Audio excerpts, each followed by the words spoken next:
Sur le problème de l'assainissement de... Il habite Yoff, hein? Il habite Yoff. Il habite Yoff. Il habite Yoff. Sur Ouest Foire, sur Nord Foire. Banlieue moo am na Ces nouveaux quartiers posent problème. Dans toutes les villes du monde, les nouveaux quartiers posent problème parce que croix démographique bi dafa bett gouvernants yi. Beaucoup de quartiers où il y avait personne, où il y avait des eaux, des lacs, des mares, sont aujourd'hui habités. C'est le cas de Yoff, c'est le cas de Ouest Foire, c'est le long de l'aéroport loolu moo fa am. Et assainissement bi dafa bett ñooñu. Et il y a des mesures pour réguler ça. Problème eau dafa amoon. Réglé nañ ko ak un forage. Toutes les nouvelles cités yi ngay wax bénéficier nañ de PACASEN. muy Nord Foire Ouest Foire. bénéficier nañ de FERA sur le pavage. Sur le fond routier bénéficier nañ des routes.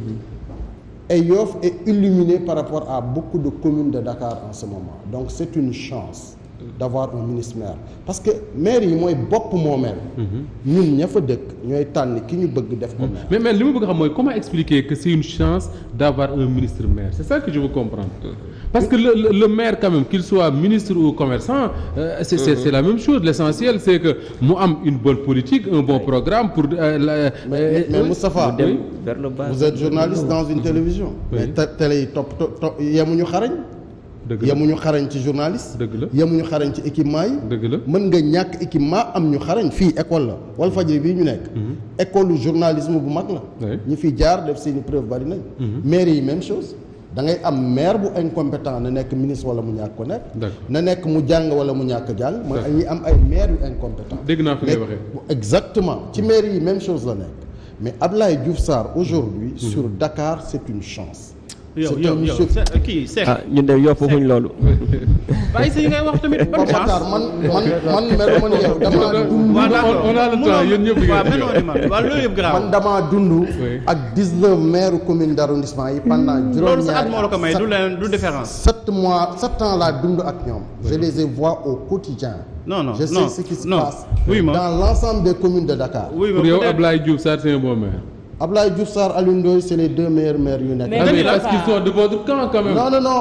ils sont de Alioune Ndoye les gens de plateau waxuñu loolu. mais Moussa Ba xam nga c'est quoi le problème lu tax maire yu bëri transhumé. bokkuma ak ñoom parti. bokkuma ak ñoom parti. bokkuma ak ñoom camp. Mbacké je suis dans des activités qui me permettent de le voir à l'œuvre au quotidien. D'accord. Je m'occupe beaucoup d'environnement. Oui, je suis dans un milieu de la pêche. Je suis dans un milieu où on fait de la pêche. Et j'ai fait 40 ans de Croix-Rouge donc dama am regard de l'intérieur. Je suis un professionnel de la santé et de la en quoi Abdoulaye Ndoye wala Abdoulaye Diouf Sarr est meilleur que le maire de Yaraax par exemple. Mais le maire de Yaraax a un budget qui tourne autour de 4 milliards minimum. Budget qui peut aller jusqu'à 7 milliards. Mais en termes de réalisation, toutes les écoles qui sont là-bas sont construites par Khalifa Sall et Mamadou Diop. Tous les centres de santé et postes de santé sont construits avant qu'il ne soit là. Et pendant 13 ans, il est là. Mënuñu laal rien de palpable que durant ces derniers mois. Lañu mën a laal en 13 ans le maire de Hann Bel-Air tabax lu palpable. D'accord. Le bilan est beaucoup tangible pour beaucoup de maires. Mais pourquoi beaucoup de maires ont transhumé? Xam nga c'est quoi le problème ministre maire boobu ngay wax. Pourquoi beaucoup de maires ont transhumé? Parce que duñu mën a dérouler seen politique ni mu waxee. dañ leen di c'est un scandale. dañ leen di njett ci lu bëri. C'est un scandale que le maire soit obligé de transiger pour mën a am benn bilan. Oui. dañuy mujj di dem defi acte d'allégeance. mais loolu c'est un scandale qu'un maire élu par les populations soit obligé de transiger pour mën a am bilan c'est un scandale. loolu il faut ñu wax ko mu leer. Mais Moustapha, nous avons le code des collectivités locales. Oui. bu tracé nan la budget di doxee ak nomenclature yi. mais bëri na ci maire yu nga xam ne dañu am des équipes incompétentes autour d'eux ba dañuy jalgati boo joxee subvention à une association qui n'a pas de récépissé qui n'a pas de compte en banque jalgati nga soo joxee un groupement féminin qui n'a pas une reconnaissance juridique de l'argent public jalgati nga quand tu appuies un groupement d'intérêt économique nga xam ne day wut bénéfice nga jël xaalis communauté bi jox ko jalgati nga. D'accord. am nañu dëkk ci loolu pour en tenir une clientèle politique. loolu moo leen di fragiliser daf leen di fragiliser totalement. est-ce que dëgg la que l'état central day képp maire yi nga xam ne peut-être des opposants ñoo ko gérer. yow mi nga xam ne am nga expérience su gis ni maire yi di doxee. mën na nekk dund nañ ko dund ngeen ko. gis nga man awma langue de bois. des années. man awma langue de bois Seydina xam na loolu. dund nañu. oui. opposition entre l'État. ak des collectivités sur la gestion du patrimoine local dund nañu ko ay jafe-jafe la. loolu gënul parce que li gën ci maire yi mooy ñu am situation apaisée. où l'État et la collectivité locale concourent au bien-être des populations. avec des projets complémentaires. c'est important. Pape. waaw xam nga expérience am bi mu wax nii man lu ci xaw a kogaas mooy en fait expérience bi mujj ko jëriñ lu dul mu am ci benn lecture boo xamante ne bu partielle la ak bu partielle. parce que tey jii bu nuyee par exemple maire Yaraax bi Babacar Mbengue. di rappeler que ni dafa nekk ci kujje gi. que entre guillemets il est incompétent. non nekkul il est sur la liste de Yewwi Askan Wi. nekkul ci kujje gi AFP la bokk. il est sur la liste des candidats de Yewwi Askan Wi. AFP la bokk. non dafa ni ci kujje gi la bokk dama la wax militant AFP la. Pape Matar waxul la leer dafa baax ci nit. AFP la bokk Seydina d'accord jarul ngay kii. AFP la bokk mais il est investi au niveau de Yewwi Askan Wi la principale coalition de l'opposition. Seydina a réglé le problème. AFP la bokk. ma dàq nañu ko parti socialiste. Seydina Issa Laye a réglé le problème. je suis exclu du parti socialiste. dàq nañu ma Mbacké Seck bu ñu paree nga définiral ma lan mooy kujja. nëgam ki nga xamante ni dañ ko investir ci ngandam coalition bu ne ci kujje gi newul ci kujje gi.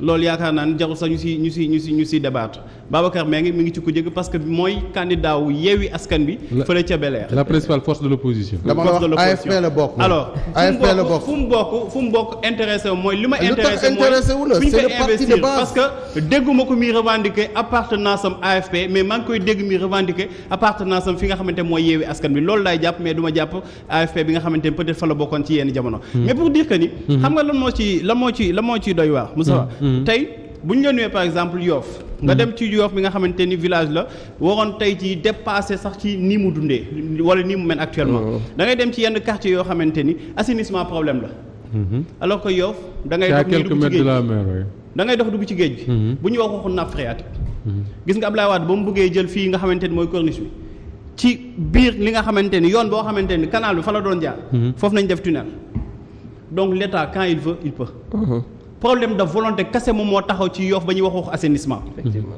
Problème de volonté aussi moo taxaw fële ci Ndoye mi muy présenté comme benn candidat wala benn maire bu baax. demal plateau. Petersen combien d'années chaque année ñu lay naan Petersen dinañ régler problème Petersen tey jii boo fa demee chaque jour problème nga fay fekk kenn mënul dem kenn mënul dikk parce que lan la am nañu benn maire bu incompétent amul benn réalisation bu fa am. ah oui Petersen.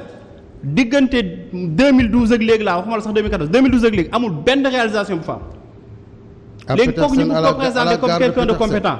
quelqu'un koo xamante ne il a été ministre parce que ki nekkoon ministre dafa fa jóge ñu jël parce que dañ ko PS nañ ko sédd ñu jox ko ko. dañ la jël parce que PS nga nekkoon ki nekkoon fii nii jóge na fi yenn wala lu mu mënti doon jëlee nañ ko fi indi nañ ko moom. parce que PS ngi yóbbu fële placé kii ba mu demee pêche. ñun xam nañ fi li fi xewoon ñaata yoon la pêcheurs yi taxaw naan kii il est incompétent. ba tey jii rek seetaan na à 20h les pêcheurs ñu ne defarkatu keccax yi sax nee nañ le ministre bi dem. léegi kooku nga xamante ni yow ñi nekk ci acteur nekk ci secteur bi ni kii xamul mënul boo demee seen gox ñu la kii mënul dafa tële kooku nga ñëw bëgg nga ko présenter comme quelqu'un koo xamante ni il est compétent. je peux rebondir parce que dafa bokk ci benn bokk yaakaar léegi ñi nga xamante ni dañu nekk ci coalition ou opposition bi dañoo nekk ñu nul ñu incompétent il faut que les gens arrêtent gis nga Hann Bel-Air boobu miy wax mënuñu fa def dara parce que état bi moo fa wane manque de volonté tey jii foofu ku fa tali yu ndaw yooyu ku ko fa def mu yàqu ndax transporteurs yi seen oto yu mag yooyu fay jaar mënoo fa def tali bu fay résister. Est-ce que c'est pas manque de respect à l'électorat que de dire que ni pour que le maire puisse faire du bon travail il faut mu transhumer comme ni ko Awa Diop Ndiaye waxee sax. mais loolu la ñuy jéem électorat qui élire Issa Laye qui est candidat à Yoff su ko waa Yoff bëggee élire ils sont conscients que ni opposition la bokk. il faut gis nga même ñi nga xamante ni dañu nekk ci yoonu transhumé sax. bu ñu transhumé seen principal argument mooy dafa am ay mbir yoo xamante ne pour nga def ko foog nga lëkkaloot état kenn waxu ko nga bañ a lëkkaloot état loolu du sax problème te du débat. mais état yaakaaruñu ni xanaa nekkatuñ ci république ba état bi di la tënk parce que yow da nga nekk ci kujje gi. ba yow say marché ñu koy bañ a valider. donc je pense que ni nga nekk ci kujje gi wala nga nekk ci pouvoir bi loolu tey jii du argument nañu fexe ba ñi nga xamante ni dañ leen fal te bañ leen fal ci benn liste nañuy demee ñooñu au moins mandat boobu nga xamante ni dañ ko sékkat askan lu ñu respecté wu. Mbacké. waaw Moustapha man dama bokk parti bu tudd Rewmi leader bi tudd Idrissa Seck di gagner mairie Thiès en étant dans l'opposition pendant très longtemps Pape Matar bari na lu mu wax xamul sax li muy wax man defoon naa li ngay wax da ngay documenté wu mais c'est pas le cas l'assainissement c'est pas une compétence transférée c'est pas du ressort des mairies c'est pas du ressort des dañ fi tudd compétence transférée non dañ fi tudd compétence transférée dem la ni tey jii maire bi j'ai pris le temps ma déglu la non parce que li ngay wax nii dama interpréter directement non du ma la dul jël temps déglu la dama la dul déglu parce que mënoo ma raconter loo des choses que yoo xamante ne waxuma ko non yow yaa ko wax waxuma ko je suis désolé yow yaa wax assainissement non waxuma la ba tey waaw assainissement Yoff ni la c'est pas dans la responsabilité du maire non état moo manqué quand même gis nga xoolal. attends que je revienne man lenn kese laay demandé mooy honnêteté intellectuelle. moom laa bëgg ci yow boo waxee assainissement lan laa ci wax ni l'état quand il veut. il peut li ma wax leer na sëñ bi. l'état waxu maire. Mbacké fait sa précision après j'avance. waxuma waxu maire ci loolu. l'état quand il veut quand l'état veut il peut bi nga koy waxi Soumbédioune nga wax. déedéet dama la jox exemple. assainissement ni la bu ñu bëggoon régler problème assainissement foofu bu ñu wax waxu nappe phréatique. dama la bëgg allez-y Pape Matar bàyyi ko mu àggale ñu dem aywa allez-y Mbacké. Pape Matar l'honnêteté commence par nga wax lu nga xam. non yow moom li ma ay wax li nga xamal loo xamul. yow moom loolu peut-être yow yaay expert wax ci loo xamul mais li ma la wax tey. dafa leer naa ñu dama la di. gis nga dama la jox exemple ni la Yoff bu ñuy ne nga xamante ne à quelques mètres géej gi. bu ñuy wax waxu assainissement ay caaxaan la jox la exemple Soumbédioune ni la l'état quand il veut. bu ko Abdoulaye Wade bëggee def ba tey waxu maire. moo tax ma ne la loolu leer na allez-y Mbacké. assainissement boo koy wax di tudd maire xamoo li ngay wax. parce que non yow yaa xamul li nga parce que man waxuma waxu assainissement. le maire du plateau. maire bi rôlam tey jii mooy fexe ba dossier assainissement boobu noonu. dem ci table président bi mu résoudre le problème. d'accord allez-y Mbacké Seck. le maire du plateau sa Dakar waaye yëpp gis nañ mu tabax école primaire bu jar 2 milliards. l'école primaire la plus moderne la plus moderne du Sénégal moom moo ko tabax. soo duggee plateau ce maire a reconstruit l'ensemble des mosquées pour appuyer le secteur religieux. église yi noonu la leen jàppalee aussi. nga dugg yeneen écoles yi wax ma sax école boobu mu tabax pour 2 milliards. école bii bi Ndiaye reprendre na ko service d'hygiène reprendre na ko totalement moo ko moderniser soo demee aussi au niveau des équipements marchands. il a fait beaucoup d'efforts au niveau de Kéremène accompagné de la ville. d'accord. donc loolu. non mais quand il me dit que mais d'accord alors Mbacké taalal micro Mbacké taalal micro s'il vous plaît jërëjëf xam nga lu mu wax. non li muy wax dañ ko traduire ci wolof nee na. maire bi liggéey na parce que dem na peinture jàkka. peinture église. peinture jàkka peinture église amul li mu fa tabax lu dul peinture jàkka peinture église. non du peinture bu nekkee loolu moom mooy bilan maire comme maire il est incompétent te ko dafa war a dégager. non là tu racontes n'importe quoi. le maire a reconstruit totalement des mosquées. raconter du n'importe quoi sa domaine la sa terrain la. non man xaw ma ni nga mënee point de vue cocasse je ne le savais pas. non je vous prenais pour quelqu'un de très crédible. mais tey laa rendre compte ni Pape Matar vraiment li ngay wax da ngay sóob. waaw d'accord mais li ma bëgg a wax rek mooy li nga wax. alors d'après yow maire bi liggéey na parce que peinture na école. peinture na jàkka peinture église dama la wax tabax na école 2 milliards. essayez d'avancer waxuma la peinture na mosquée dafa tabax ay mosquées. école 2 milliards xanaa école boobu béton armé lañu ko tabaxee. il faut respecter un peu les Sénégalais. mais regarde les images Pape Matar regarde les images. école 2 milliards école bu nekkoon sax lépp nekk vert sax laa la wax mënoon mat 2 milliards nga may naan école. d'accord alors dans ce contexte là Mbacké Seck dans ce contexte là quand même ci lañ noté benn montée de tension politique. Seydina Issa Laye bi ci mujj mooy la conférence de presse bi nga xam ne Yewwi Askan Wi def nañ ko fa bari na ci luñ wax quand même Yewwi Askan Wi coalition pour dem ci élection locale yi. mais là on les entend ñu ne dañuy lancer une pétition. Pour poursuivre le président Macky Sall pour haute trahison. Est-ce que ça fait sérieux tout ça? Bon balaa ma yegg si foofu damay rebondir rek ci sama camarade Mbacké Seck. parce que ñun taxaw ñu wax ne Abdoulaye Diouf Sarr deful dara Yoff dañu gëstu ay at moom xam na ci dara parce que ñoo bokkoon fu ñu fare 2014 Papo Meng bi mu wax maire incompétent ca Yaraax. mook ñun ñëpp ñoo àndoon ci benn coalition. mais li ci am solo rek mooy Nord Foire tey. Ouest Foire ak les postes de santé de Yoff santé ba daf fay jooy le plateau technique des postes de santé yi nekk ci quartier yi. war a favoriser le développement de la santé de proximité daf fa sooxee loolu rek ça montre l'échec. Philippe nag am na ay avancées. non Philippe maa ngi ci jëm. maa ngi ci jëm Philippe c'est grâce à la ville de Dakar. Philippe c'est grâce au bilan bi Mbacké Seck bokkaloon équipe. Khalifa Sall a fait beaucoup d'efforts pour Philippe Senghor. Ablaye ñëw na fa indi na fa groupe électrogène. barki démb la ñuy réceptionner du matériel offert par les YOFA de l'extérieur ñu ngi leen di nuyu au passage. parce que jàngat leen def na ni diagnostic xam ne hôpital bi sonn na ci Covid bi am na ay poñ yu mu sooxe waa Yoff yi nekk bitim réew jël seen alal jënde ko matériel yónnee ko Philippe centre de santé Philippe. loolu c'est là non pour vous dire que ne lañ ko sas matalew ko boo jëlee tey yow nga ne ministre maire nga bokk ci gouvernement nga war a jàppale sa askan ay chantiers yu démarré en 2014 à côté de la résidence du Khalife mënul yegg ndoxu assainissement yi. tax tali bi jógee fédération jaar biir jëm marché Kër Sëñ Fall mënul yegg tali boobu. parce que Abdoulaye Diouf Sarr 2014 xaw ma. Yoff nekkul sa préoccupation pour suqaliku développement su ma ko déggee ci commune ci li ma jàpp askan wi ñooy ànd décider ne dañu bëgg suqaliku jëm kanam mais du benn nit mooy nekk en conseil des ministres di décider di décréter le développement d'une localité ça n'existe nulle part askan wi ñooy décider ñun dañu bëgg suqaliku.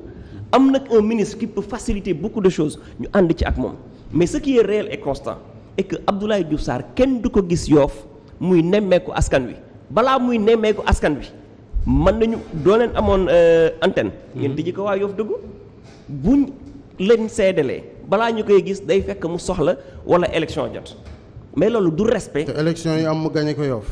élection yu. dafa fekk ne xale yi màgg guñu woon.